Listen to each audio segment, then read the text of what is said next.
वह पथ क्या, पथ की कुशलता क्या, जिस पथ में बिखरे शूल ना हो, नाविक की धैर्य कुशलता क्या, जब धाराएं प्रतिकूल ना हो, जब धाराएं प्रतिकूल ना हो।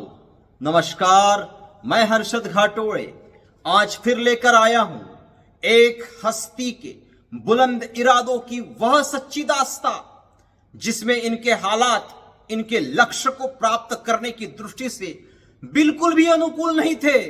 बावजूद उसके इन्होंने प्रतिकूल परिस्थितियों पर मात कर अपनी मंजिल हासिल कर ही ली।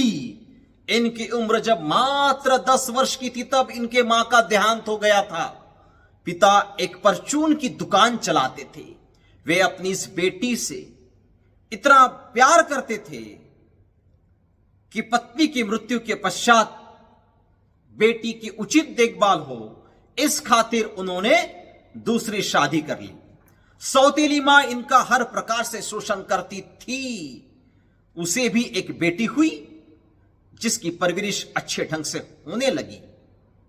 सौतेली मां ने इन्हें एक सरकारी स्कूल में पढ़ने हेतु डाल दिया, तो वहीं अपनी बेटी को एक प्राइवेट इंग्लिश स्कूल में पढ़ाया।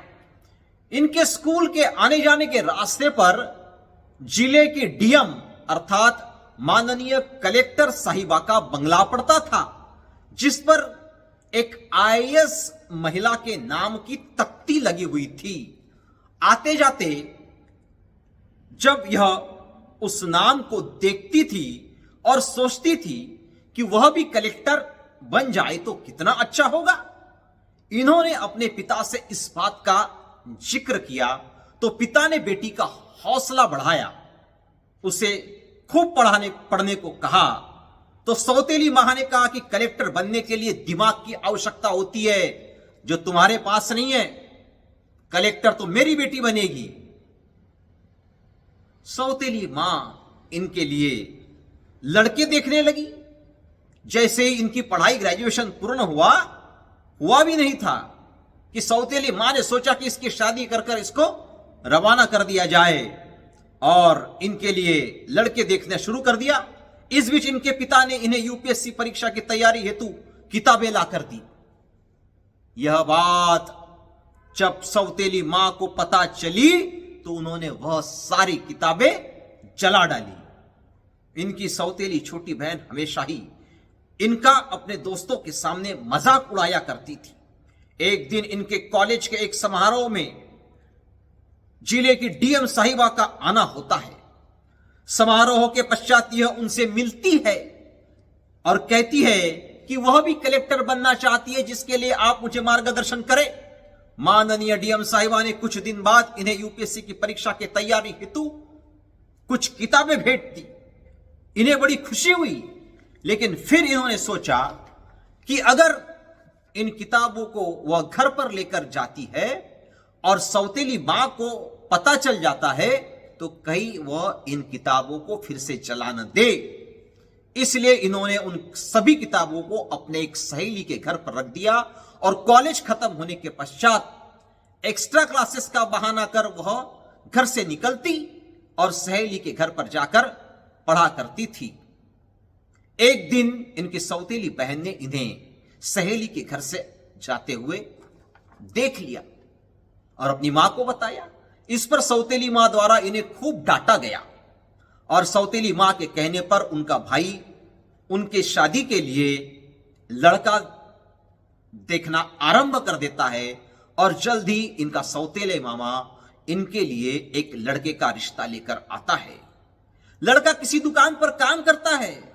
इनके पिता और इनके मर्जी के विरुद्ध इनकी शादी एक मंदिर में करा दी जाती है, जबकि इनके पिता कहते हैं कि मैंने मेरी लड़की की शादी के लिए इसकी मां ने 5 लाख रुपए रखे थे, इसलिए मैं इसकी शादी धूमधाम से कराऊंगा। लेकिन सौतेली मां कहती है कि उन पैसों से मैं अपने बेटी की शादी धूमधाम से कराऊंगी, उसके यूपीएससी की तैयारी करवाऊंगी। अभी यह अपने ससुराल में है, लेकिन यहां पर भी इन्होंने अपनी यूपीएससी की पढ़ाई नहीं छोड़ी है, जारी रखी है। इनकी सास एवं पति को इनका यूं पढ़ते रहना बिल्कुल भी गंवारा नहीं है। वे लोग इनकी शिकायत इसकी सौतेली मां से करते हैं। इनका पति एक दिन इनसे कहता है कि यह पढ़ाई यहां नहीं चलेगी, मैं तुम्हें तलाक देना चाहता हूं।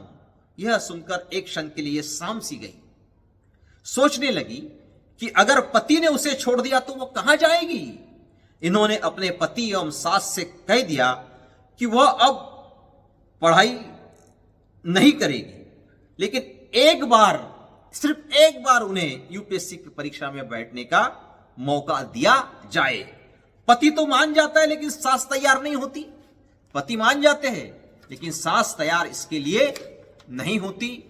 लेकिन कुछ समय बाद सास भी राजी हो जाती है। बड़े ही मिन्नतों के बाद जब सास राजी हुई है, लेकिन घर के सारे काम अब उन्हें ही करने होंगे इस शर्त पर। पढ़ाई लगभग एक प्रकार से बंदी हो गई है, समय ही नहीं मिल रहा है, परीक्षा करीब आ रही है। अधूरी तैयारी, अधूरी पढ़ाई के साथ इन्होंने यूपीएससी की परीक्षा दी और प्रीलिम्स पास भी हुई। पश्चात मेंस की परीक्षा दी जो इन्होंने पास कर दी, और उसके बाद बिना किसी तैयारी के इन्होंने इंटरव्यू दिया। इंटरव्यू देने पहुंचती है और जब रिजल्ट आता है तो भाग्य ने इनका वहां भी साथ दिया है। ये इंटरव्यू में भी पास हो चुकी है। इन्होंने संपूर्ण भारतवर्ष में यूपीएससी की परीक्षा में उस समय 122वां रैंक हासिल किया था।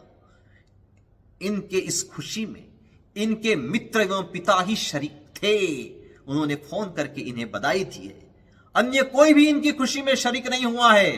जी हां, मैं बात कर रहा हूं आईएएस निशा की, जो आज आईएएस बनकर देश की सेवा कर रही है। आईएएस निशा आज उन लड़कियों के लिए प्रेरणा बन चुकी है जो विपरीत हालातों के सामने घुटने टेक देती है। इनके लिए मैं बस इतना ही कहना चाहूंगा, कदम चलते रहेंगे जब तक सांस है, कदम चलते रहेंगे जब तक सांस है। परिस्थितियों से परे स्वयं पर हमें विश्वास है, परिस्थितियों से परे स्वयं पर हमें विश्वास है। तो यह थी आईएएस निशा की कहानी, हर्षद की जुबानी। फिर मिलेंगे ऐसे ही किसी हस्ती के बुलंद इरादों और हौसलों की सच्ची दास्तां के साथ। आपसे निवेदन है कि वीडियो को लाइक कर शेयर करें, और जी हां, चैनल को सब्सक्राइब करना ना भूले। जय हिंद, धन्यवाद।